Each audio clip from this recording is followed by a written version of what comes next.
Daerah pesisir seperti Sanur kaya akan hasil lautnya seperti ikan hingga bulung laut. Keanekaragam hasil laut dapat diperkenalkan dan diolah menjadi hidangan lawar yang lezat dengan mengadaptasi bahan utama dengan perpaduan baso genep sebagai bumbu khas Bali.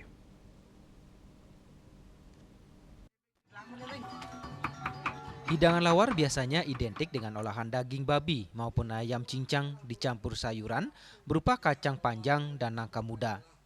Selain bahan tersebut, ternyata aneka ragam hasil laut seperti cumi, gurita, ikan laut, tuna, bulu babi, hingga rumput laut dapat diolah menjadi olahan lawar dengan cita rasa yang khas dengan perpaduan bumbu base genap.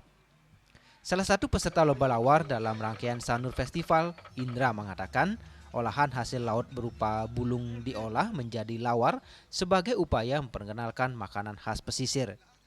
Selain itu, ia menekankan bahwa yang dapat diolah menjadi lawar bukan hanya ikan, namun sebagian besar hasil laut dapat diolah menjadi makanan khas dengan cita rasa yang unik.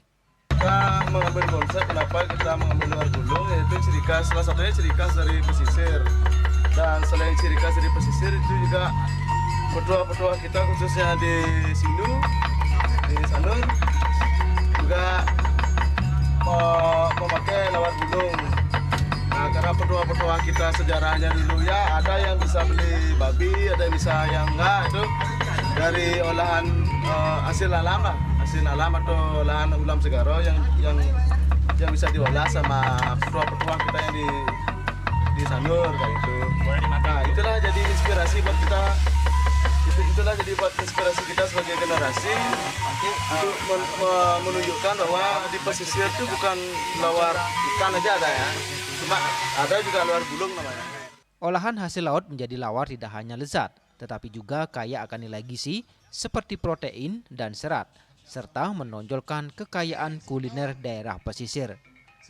Melalui hidangan lawar, keanekaragaman hasil laut dapat dinikmati dengan cara yang unik dan kaya rasa. Sukma, Bali TV.